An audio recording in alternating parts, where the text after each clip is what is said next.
মাসুম মাহবুব। প্রিয় দর্শক, সুন্দর ব্রেকিং সংবাদে আপনাদেরকে আবারও স্বাগত জানাই। আমেরিকা এবং ইসরায়েল যে পরিকল্পনা করেছিল ইরানের রেজিম চেঞ্জ ঘটাবে, এবার সেই বিপদ তাদের ঘাড়ে চেপে বসেছে।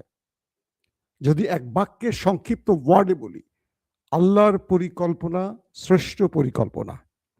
আল্লাহ কি করবেন আপনি হয়তো বুঝবেন না, কিন্তু সময়ের দিকে তাকিয়ে থাকবেন, আল্লাহর পরিকল্পনা বুঝতে পারবেন। এই দুটো রাষ্ট্র প্ল্যান করেছিল ইরানে রেজিম চেঞ্জ ঘটাবে, তাই ইরানে সরকার বিরোধীদের মাঠে নামালো, ব্যাপক বিক্ষোভ হলো। তারপর তারা নিজেরাই বিভিন্ন গোয়েন্দাদের মাধ্যমে, সন্ত্রাসীদের মাধ্যমে সাপ্লাই লাইন ধরে ইরানের বিভিন্ন গোষ্ঠীর হাতে অস্ত্র তুলে দিল। তারা ইরানের নিরাপত্তা বাহিনীর উপর হামলা করলো, প্রচুর মানুষ মারা গেল। আবার ইরানের নিরাপত্তা বাহিনী তাদের উপর হামলা করলো, প্রচুর মানুষ মারা গেল। অর্থাৎ ইরানে একটা রেজিম চেঞ্জের জন্য যে বিক্ষোভটি হয়েছে, হাজার হাজার মানুষ সেখানে প্রাণ হারালো। এরপরও ট্রাম্প নেতানিয়াহু সফল হলো না। তারপর তারা কি করলো, ব্যর্থ হয়ে নতুন করে ইরানের বিরুদ্ধে নিউক্লিয়ার এবং ব্যালিস্টিক প্রোগ্রামের অভিযোগ তুলে আক্রমণ শুরু করে দিল 28 ফেব্রুয়ারি। প্রথম আক্রমণই তারা কয়েক শত যুদ্ধ বিমান ব্যবহার করলো। প্রথম দিনই মারা গেল ইরানের সর্বোচ্চ নেতা এবং প্রায় 30 থেকে 40 জন সর্বোচ্চ কমান্ডার, এবং প্রত্যেকটি বিভাগের অর্থাৎ সামরিক বিভাগের প্রধানরাও এ সময় শহীদ হলো। ক্যাবিনেটের গুরুত্বপূর্ণ মন্ত্রীরা সব শহীদ হলেন। তারপর যুদ্ধ প্রায় 1 মাস গড়ালো। এখন পর্যন্ত ইরানের রেজিম চেঞ্জ ঘটাতে পারেনি, পাশাপাশি রেজিম চেঞ্জের সম্ভাবনা এখন পুরোটাই উড়ে গেল। একটা সরকারের পতনের জন্য দুটো দেশ কিভাবে নির্লজ্জ আক্রমণ করলো পুরো পৃথিবী দেখলো, যে কারণে ইউরোপ বা ন্যাটো বা পৃথিবীর অন্য কোনো দেশ আমেরিকাকে সমর্থন দিল না। এবার খোদ মার্কিন যুক্তরাষ্ট্রের ভেতরে 1 কোটি মানুষ রাস্তায় নামলো। 3 থেকে 3.5 হাজার শহরের মানুষ রাস্তায় নামলো। ইউরোপে মানুষ ট্রাম্পের বিরুদ্ধে রাস্তায় নামলো। ইসরায়েলে নেতানিয়াহুর বিরুদ্ধে মানুষ রাস্তায় নামলো। প্রত্যেকের slogan, no kings no Trump, no kings no Netanyahu. ইসরায়েলের ভেতরে সরকার নিয়ম করেছে 50 জনের মতো, মানে 50 জনের অধিক কেউ এক হয়ে রাস্তায় নামতে পারবে না, কারণ দেশটিতে যুদ্ধকালীন সরকার চলছে। পুলিশ ব্যাপক মারমুখী, যেখানে মানুষ জড়ো হচ্ছে তাদের উপর হামলে পড়ছে, মানুষ থামছে না। আমি কালকে লাইভে আপনাদের ভিডিও দেখিয়েছি কি হয়েছে বা কি হচ্ছে সেই দেশের ভেতরে। আজকে আমেরিকার দৃশ্য দেখছেন। আমি গতকালকে আপনাদের বলেছি যে আমেরিকা কেঁপে উঠছে। আজকে সকালে লাইভে আমি আপনাদের জানিয়েছি কি হচ্ছে আমেরিকার ভেতরে। এখন দেখেন কি হচ্ছে আমেরিকার ভেতরে। ট্রাম্পের বিরুদ্ধে পুরো দেশটির মানুষ, 1 কোটির উপরে মানুষ সড়কে নেমে গেছে। শুধু আমেরিকায় নয়, আমেরিকার বাইরে ইউরোপীয় দেশগুলোতেও সবাই নেমে গেছে। No Trump, no war, no kings slogan উঠছে। ইরানের ভেতরে যে বিক্ষোভ তৈরিতে তারা কাজ করেছে, আজ তাদের দেশের মানুষ তাদের বিরুদ্ধে বিক্ষোভ করছে। উপর দিকে তাকান, আল্লাহর শ্রেষ্ঠত্ব, আল্লাহর পরিকল্পনা আর কিভাবে দেখাবো আপনাদের বলেন? আমার নাস্তিক বন্ধুরা বলবে, বাতাস তো দেখা যায় না, আল্লাহকে তো দেখা যায় না, অনেক কথা বলেন না। একটু চোখটা বন্ধ করেন। আমি তো দেখতে পাচ্ছি, আপনি কি দেখতে পাচ্ছেন? ইরানে সরকার পরিবর্তনের আর কোনো ইঙ্গিত মিলছে না। ইরানে আর কেউ সরকার পতনে রাস্তায় নামছে না। তারা বুঝে গেছে ইরানকে লোটার জন্য দুটো দেশ আসছিল, তাদেরকে বোকা বানিয়েছিল। ইরানের জনগণ বুঝতে পেরেছে যে তাদের প্রকৃত সরকার এই সরকারে। তারা নিজের জীবন বাজি রেখে দেশটার জন্য লড়াই করছে। তারা কিন্তু পারে।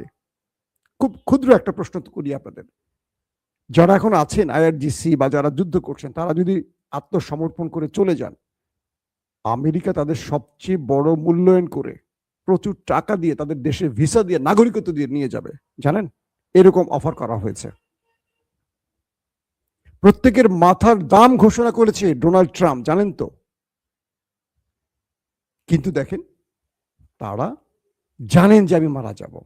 খামেনির মৃত্যুর পর আলী লারিজানি থেকে শুরু করে গুরুত্বপূর্ণ বহু লোক মারা গেছে। একটা লোক, ইরানের একটা লোকই পদত্যাগ করেছে, শুনেছেন আপনারা? একজন নাম। তারা জানেন যে এই পদে বসলে আমার মৃত্যু কনফার্ম। আমেরিকা ইসরায়েলের এজেন্সির চোখ আমার উপরে আছে, যে কোনো সময় একটা মিসাইল উড়ে আসবে, একটা যুদ্ধ বিমান এসে আমাকে ধ্বংস করে চলে যাবে, পুরো পরিবার শেষ করে দেবে। তারা জানেন, প্রত্যেকে জানেন, কিন্তু প্রত্যেকে মৃত্যু জেনে, শাহাদাতের মৃত্যু জেনে সেই পদটিতে বসছেন এবং মারা যাচ্ছেন একের পর এক। আলী লারিজানি, তিনি জানতেন তাকে টার্গেট মেরে ফেলবে।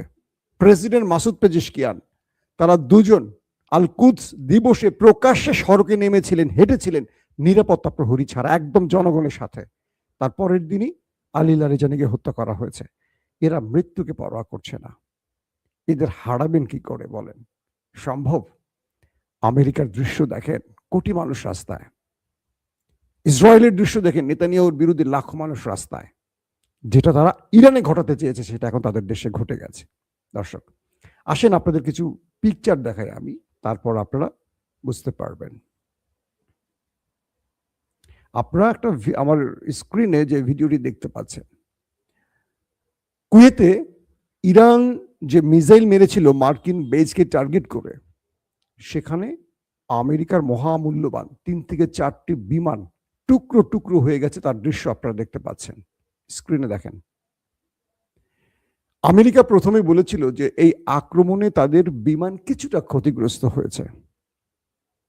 পরবর্তী এই ছবিগুলো কয়েকটি গণমাধ্যমে চলে এসছে, বলা হচ্ছে মার্কিন কোন সেনাবাহিনীর সদস্য এই ছবিগুলো গোপনে ধারণ করে ছড়িয়ে দিয়েছে, কারণ তারা যুদ্ধ চায় না, কারণ তারা ট্রাম্পের এই যুদ্ধ নীতির বিপরীতে দাঁড়িয়েছেন। তারা বুঝতে পারছেন যে তারা এখন মার খাচ্ছেন, তাদের লড়াই করে জয়ের বদলে লড়াই করলে জীবন যেতে পারে।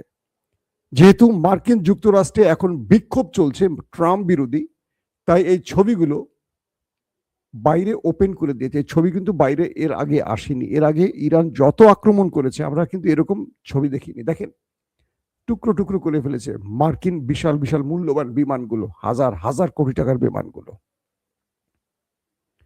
আপনারা দেখছেন F-15 কিভাবে পড়ে আছে, চলে গেছে। এখন একটা প্রশ্ন করেন নিজেকে, আমেরিকা এই দৃশ্যগুলো দেখাচ্ছে না, কিন্তু আমেরিকার জেনারেল বা আমেরিকার সেনারা গোপনে ছবিগুলো ভাইরাল করলো কি করে, কেন? উদ্দেশ্যটা হলো যে জনগণ ট্রাম্পের বিরুদ্ধে নামছে, এই জনগণকে আরো বিক্ষোভে উত্তাল করতে চাচ্ছে এই ছবিগুলোর মাধ্যমে। জনগণকে বোঝানোর চেষ্টা করছে যে ইরানে আমেরিকা সেনারা মার খাচ্ছে, আমেরিকা প্রচুর ক্ষয়ক্ষতির মুখে পড়ছে। এখন ট্রাম্প কি করবেন বলেন? দেখেন, শেষ পর্যন্ত ইরানের সরকারের আগে নেতা সাহেব বা ট্রাম্প সাহেব আগে পাগার পার হন কিনা। প্রিয় দর্শক, দ্বিতীয় গুরুত্বপূর্ণ খবর হলো লেবাননে খেলা চলছে। কালকে বলেছিলাম আপনাদের শতাধিক মার্কাবা ড্রোন, পৃথিবীর সবচেয়ে দামি ড্রোন, ধারণা করি প্রায় 6 মিলিয়ন মার্কিন ডলার একটা ড্রোনের দাম। এরকম 100টা ড্রোন খেয়ে ফেলছে। আজকে আরো ব্যাপক অ্যাটাক চলছে উত্তরাঞ্চলে নেতা কাকুর বাড়ির। ইরানের পক্ষ থেকে আজকে 1 ডজন মিসাইল মারা হয়েছে, 2টো মাত্র ইন্টারসেপ্ট করতে পেরেছে, বাকিগুলো টার্গেটে হিট করেছে। ব্যাপক ক্ষয়ক্ষতির খবর আসছে। একদিকে দেশটির ভেতরে মানুষ বিক্ষোভ করছে নেতার বিরুদ্ধে, অন্যদিকে ইরানের খেলা চলছে।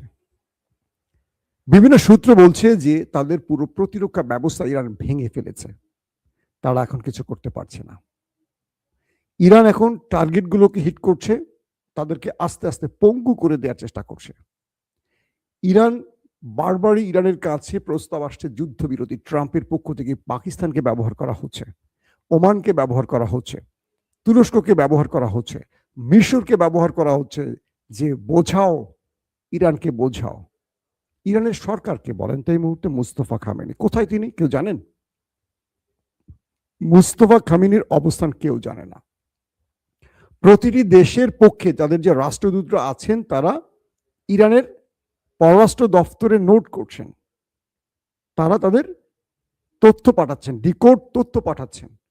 তুরস্ক থেকে ডিকোড তথ্য এসছে, পাকিস্তান থেকে রেকর্ড তথ্য আসছে, ওমান থেকে, মিশর থেকে আসছে, কিন্তু সমস্যাটা বেঁধেছে আলী খামেনি নেই, সমস্যাটা বেঁধেছে আলী লারিজানি নেই। এখন ট্রাম্প আলোচনা করবেন কার সাথে? ট্রাম্প এখন মাথায় হাত দিয়ে বলছে যে আমি তো ভুল করেছি, আলোচনার যে মানুষগুলো তাদেরকে মেরে দিয়েছি। এখন বলবেন পররাষ্ট্রমন্ত্রী আব্বাস আরাকচি, না, তিনি কেবল প্রেস রিলিজ পড়ার ক্ষমতা রাখেন। প্রেসিডেন্ট মাসুদ পেজিশকিয়ানের কোনো ক্ষমতা আছে ইরানে? আপনি তো জানেন কিচ্ছু নাই। তিনি পুতুল প্রেসিডেন্ট, রাষ্ট্র চালাচ্ছে মুজতবা খামেনি আর রাষ্ট্র চালাচ্ছে আইআরজিসি। খামেনির মৃত্যুর পর পুরো কন্ট্রোল আইআরজিসির কমান্ডাররা নিয়ে নিয়েছে, আর নেপথ্যে আছে তাদের মাস্টারমাইন্ড মুজতফা খামেনি। এখন বিষয়টা হলো ট্রাম্প আলোচনার জন্য কাউকে পাচ্ছেন না। ট্রাম্প নেতানিয়াহুকে বলছে যে তোমার বুদ্ধিতে আমি খামেনিকে মেরে দিয়েছি, ওদের সব শীর্ষ কমান্ডারকে মেরেছি, তোমাকে নিষেধ করেছি আলী লারিজানিকে মেরো না, ওর সাথে আমাদের আলোচনা করতে হবে, তুমি যখন বুঝতে পারছো যে আমি আলোচনা করতে চাই তুমি ওকে মেরে দিয়েছো। ট্রাম্পের ধমকে সোজা হয়ে গেছে নেতা কাকু, বুঝতে পারছেন? কখনো কখনো নেতার মৃত্যু শত্রুর জন্য লাভ, কখনো কখনো শত্রুর জন্য ভয়ঙ্কর ক্ষতি, সেটা আমেরিকা বুঝতে পারছে। পাকিস্তানের প্রধানমন্ত্রী শাহবাজ শরীফ টেলিফোনে কথা বলেছেন ইরানের প্রেসিডেন্ট মাসুদ পেজিশকিয়ানের সাথে। তিনি তার টুইটে তাকে শুভেচ্ছা জানিয়েছেন, কিন্তু প্রেসিডেন্ট কি করবেন? এই যুদ্ধ বন্ধের ক্ষমতা তার আছে? বলেন, আপনিই বলেন। নাই, তিনি রাষ্ট্রের প্রধান নির্বাহী নন। ইরান রাষ্ট্রের প্রধান নির্বাহী বা যুদ্ধ বন্ধ, যুদ্ধ শুরু করা, এই বড় বড় দায়িত্ব বা নির্দেশ দেওয়ার ক্ষমতা একমাত্র সুপ্রিম লিডার, যেটা মুস্তফা খামেনি বা তার আগে তার পিতার ছিল। এই মুহূর্তে এই অবস্থা আছে। এর আগে তো গতকালকে আপনাদের খবর দিয়েছিলাম যে আরব আমিরাত ভাড়া করে এনেছিল ইউক্রেনের ড্রোন বিশেষজ্ঞদের, এবং ড্রোন যে কিভাবে ড্রোন মানে ইরানের ড্রোনকে ইন্টারসেপ্ট করা যায়, কারণ রাশিয়ার ড্রোন ইউক্রেন ইন্টারসেপ্ট করেছিল, সেই বিশেষজ্ঞ টিমকে আরব আমিরাত প্রচুর টাকা দিয়ে ভাড়া করে এনেছিল। আরব আমিরাত কাকে? মার্কিন বন্ধু ইউক্রেনের প্রায় 30 জনের অধিক ড্রোন বিশেষজ্ঞদের এনে বলছে যে তোমরা, তোমাদের যত টাকা লাগে আমরা দেব, তোমরা আমাদের রক্ষা করো, ইরানের হাত থেকে রক্ষা করো। ইরান কি করছে? যখন টের পাইছে যে ইউক্রেনের বিশেষজ্ঞরা আসছে তাদের ড্রোন ঠেকাতে, মারছে ধাম ধাম কয়েকটা ড্রোন, মানে ওরা আসছে ড্রোন ঠেকাইতে, ওখানে মিসাইল নামের ড্রোনই মারছে। 21টাই নাকি ওপারে চলে গেছে। 21 জন ইউক্রেনীয় ড্রোন বিশেষজ্ঞ শু করে চলে গেছে বিনা টিকেটে উপরে। ইরানের খেলা বুঝতে পারছেন কোন লেভেলে চলছে এখন?